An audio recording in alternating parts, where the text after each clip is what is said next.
Hi, I'm Micah Brady, real estate broker here in the Santa Ynez Valley. I love calling the Santa Ynez Valley my home. Throughout my career, I've had the opportunity to visit some amazing properties and meet some amazing people, and I'd like for you to meet them all. So welcome to our Meet the Valley series.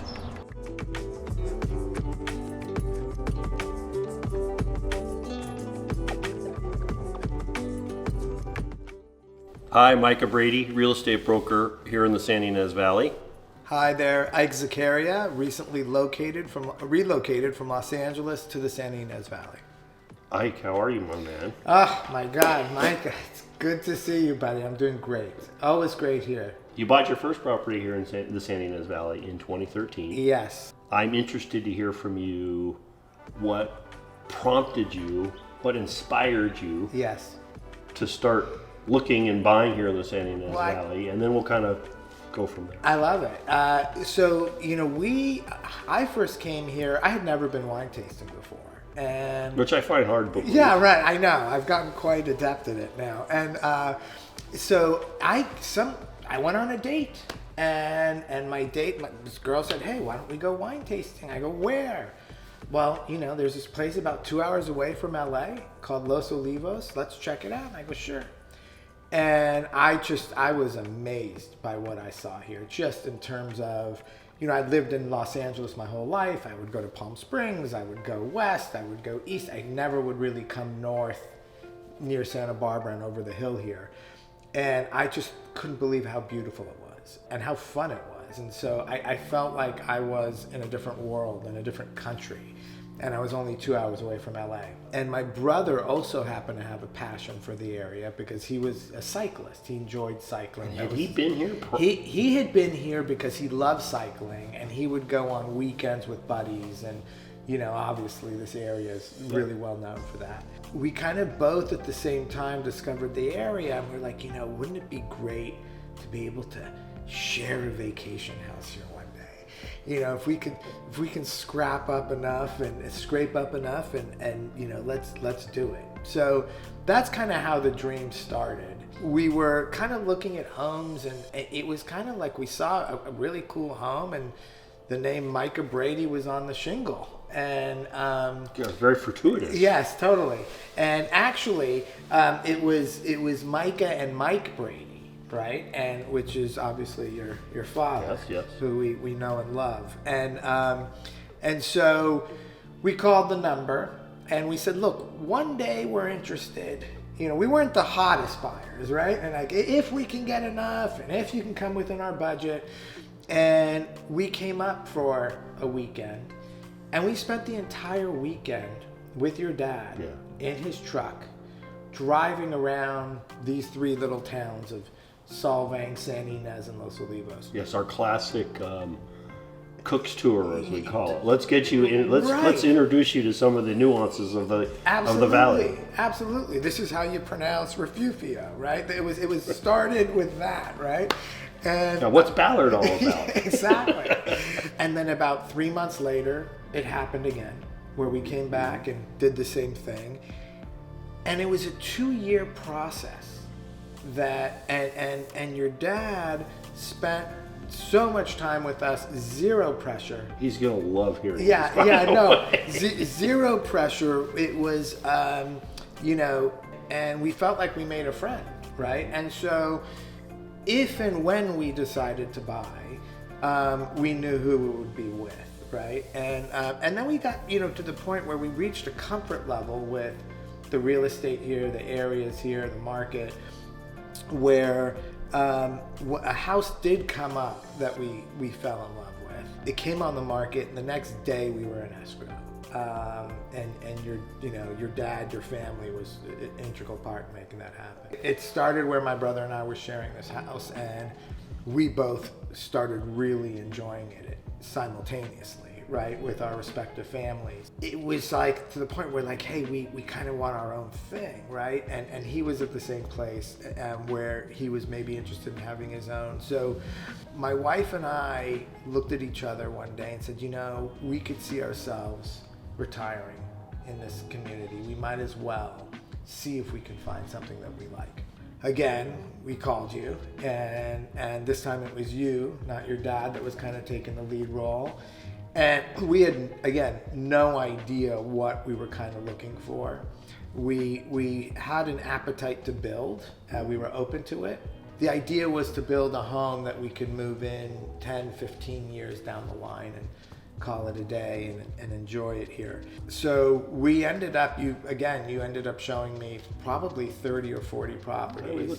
We looked for quite some time. It was faster this time. No, it was faster. It was over the course of a few months this time. And then you said, hey, I want to bring you by this area called Rancho Inacita, which was it's a gated community. We're not used to gated communities, but it's 50, 20-acre lots. I was a little skeptical at first, but you go, no, trust me on this one, Ike.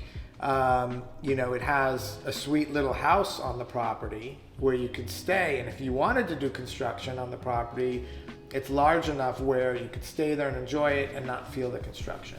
And build whenever you wanted to.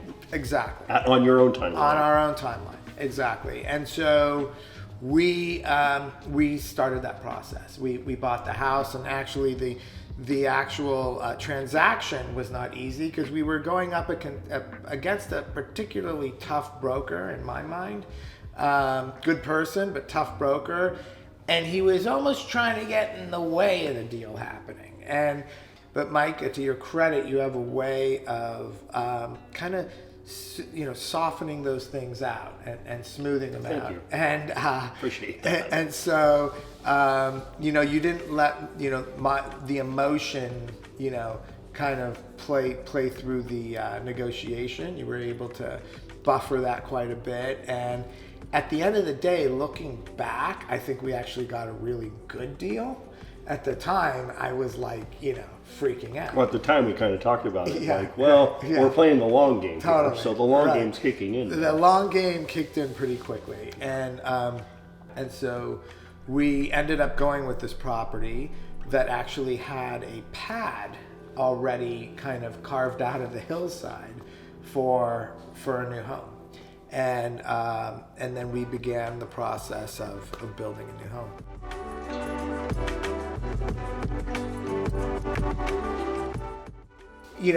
One of our contractors in the middle of it, he saw me pretty stressed out, and he looked at me, he goes, Ike, do you know why you're doing this? And I go, no, tell me, please. And he goes, you're doing this for this. And I go, what does that mean? He goes, to bring people together. Yeah. He goes, this is a place that people are going to want to congregate. And so with that, we kind of built our dream home, and we didn't want it to be too over the top. We wanted to kind of not, we wanted to have it feel like it's been here forever. And so, there's some really kind of neat elements to it that we took a lot of pride in, and from roof tiles that we brought in from Mexico that are handmade to each kind of piece of stone that is hand carved on property. And there are 570 of these wood beams that were cut on property one by one. We really took our time with it and put our heart and soul into it. And so, and we're grateful. This property, I think, was is a special property because it's something for you guys that you have this amazing view and rolling acreage and open space, but you're just that stone's throw right to town. And my wife had a very tight and close parameters which she wanted to be, and it needed to be 3 minutes from my grocery store, and it needed to be 3 minutes from a restaurant, and yet feel like it's expansive and open and all that. So we were lucky in that we found kind of everything we wanted with that. As we know, COVID happened, and we were building the house, and we're like, God, why are we waiting for our dream to kind of come true? Why don't we just live it now? It'll be an adventure, and you're never too old to have an adventure. And we're like, we're ready, let's do this. And we brought our kids along with us, our 7th graders, And it's been remarkable. Two things really jump out at me. Number one, people were concerned, well, are you going to be busy enough going from LA to this, more country-like lifestyle? Pretty sleepy here. Well, at first, but then things speed up really quickly because you get to know everyone. And it's a wonderful community. And I'd have to say, people ask me, what's your favorite thing about it?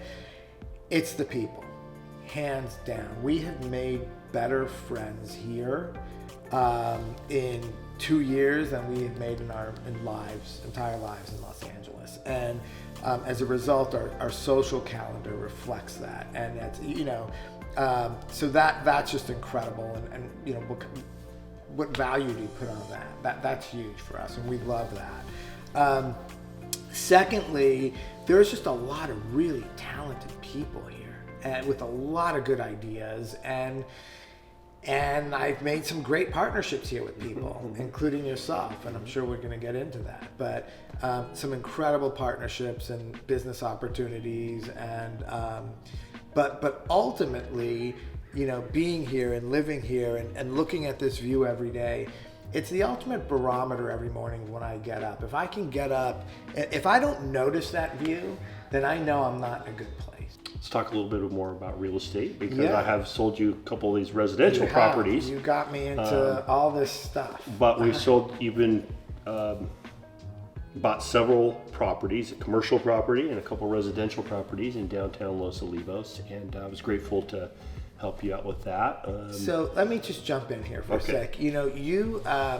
So we were initially looking for a commercial property because they're kind of like these trophy properties in the area. Very hard to find. Very hard to find, and they usually don't even go on the market. And there's a handful of people that are just in line waiting for any one of those to pop up. And so I approached you about 3 years ago, and my wife, approached you and said, hey, and you kind of like, yeah, sure, we'll try to find one. And of course there's nothing on the market, but we would walk around town and look at this building and look at that building and just imagine, one day. And somehow, some way, I think it's in part because of your relationships, you basically said, Ike, this thing is going to be on the market tomorrow.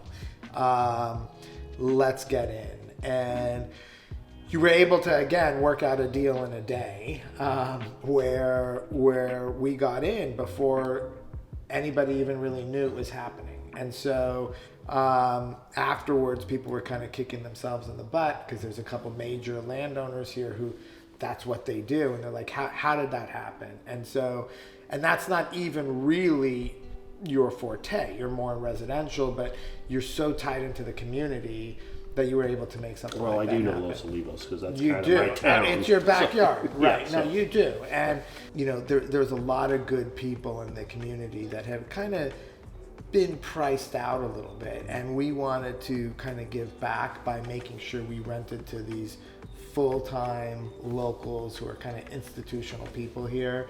And so we've been able to do that. But really, and I want this to be really heard, there was a time that I was in escrow. I never would ever get into something and fall out of escrow. But there was a time where I was in escrow on a property, and you were my broker.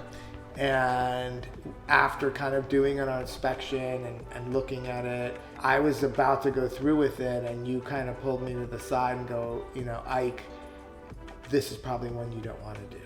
And you were looking out over my best interest, despite you not getting the deal done. And that objectivity, to not only as a friend but as a business partner, which I consider you, was huge and something I won't forget. Yeah, I tried to do that. Yeah. And that wasn't because the property was right. It was actually a very nice property. Yes. It just the price. Well, there was that element. Yeah. But based on your business plan, that we talked about it, like that didn't fit the portfolio of what we were trying to achieve. It didn't neatly fit. And so I felt like we were trying to really push the square peg through a round hole. So, Right. And I've really pride myself over my career of I want to make sure people are getting the right advice. If I feel something's off, I will tell them. They don't have to take that advice, but I appreciate those words. No. So thank you. Yes, thank you.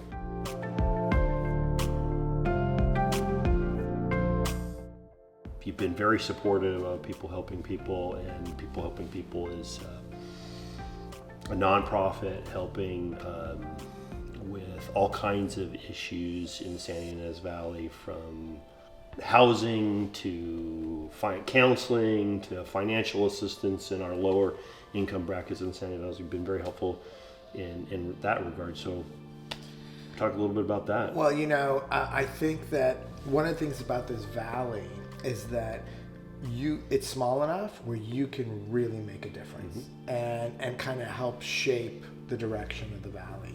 And there is a lot of need. And thanks to you helped introduce me to People Helping People, and it's a wonderful organization. We've seen them in action. We've actually, my kids have gotten involved and helped, packaging meals and working at the mission, and it's really interestingly given a lot to us, right? Because ultimately it feels good to help, and it's a wonderful organization with wonderful people, and we're just grateful to be a part of it and help in whatever small way we can. But it's and some of the things, Mike, to your credit, you've really spearheaded it and put it on the map and made it very visible for a lot people. Oh, that's a credit to but your polo event and all that stuff, we're doing it again, by the way. Yeah, really? I'm counting. So I have tickets. It's great. I'm in. That is so cool and so fun. But but it's due in part to we have, there are great people like yourself here that, believe in. It's a real believing in the Santa Ynez Valley, and you're inspiring to help out. And we think this is just the beginning. We want to continue to help in that way. From the time you came on your first date in 2011-ish, 12-ish, now we're in 2023. Yeah.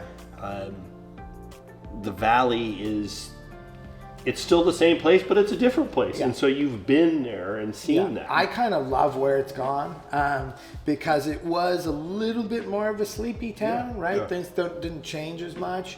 Now there are, almost every restaurant in town is new, wasn't here. There's Michelin rated restaurants now. And that has been, there's kind of been this explosion, right? There's a 5-star hotel that just is, opening now.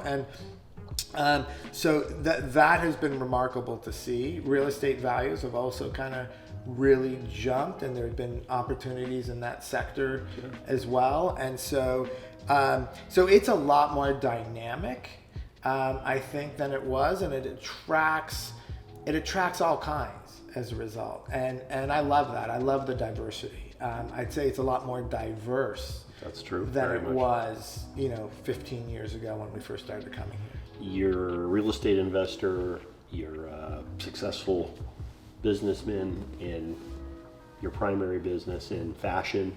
I have been fortunate to be able to represent you on some investment properties that you bought in town, but how do you see the next 10 years? I think that it's going to, first of all, I think when the market, if it ever dips, this will be the last thing to dip. And I think when the market goes up, it's the first thing that's going to go up. I think there's an appeal to this that is kind of universal. I also think that there's less and less of this now, right? So it's somewhat akin to like beachfront property, although it's not beachfront, it's country front. Yeah, wine country. It's wine country 2 hours away from a metropolis. And so I think there's always going to be a huge appeal, and it's only going to grow. But I think the long term, if you're looking at it from a business perspective, the long term play is a good one. There's some skepticism about, are you sure you want to put this much money in California? There's that. I go, this is a little different, this pocket. And so I felt comfortable buying, 4 or 5 properties here, and as a result. COVID, obviously, people weren't as thrilled living in big cities, right? And I think, with the advent of Zoom, right? I think people realized, hey, they can work where they want to live instead of vice versa. And I think that was the big boom. Yeah. And that's certainly what it was for me, when I could blend the two, when I can blend, hey, I can be highly functional here and live in this incredible place. Why not do that? And so I think I wasn't the only one who realized that. I think tons of people realized that. And so as soon as COVID happened and that realization happened, everything in this area immediately went up in the middle of COVID, pre-vaccine. It was like they weren't giving anything away. It happened within like a month of the initial shutdown. Totally. Yeah. Something I didn't foresee, but yeah, it's been a benefit to us all. Right. We've become really good friends in the time that we've gotten to know one another, 10 years. Wow. And 10 years, hopefully Plus. longer and longer and longer. Yes. So thank you for taking the time to talk with me, and it's always a pleasure being here with you, so thank you. And again. Micah, thank you for introducing me to this valley and welcoming me with open arms, and I'm forever indebted. Thank you. Well, cheers. Cheers. Thank buddy. you.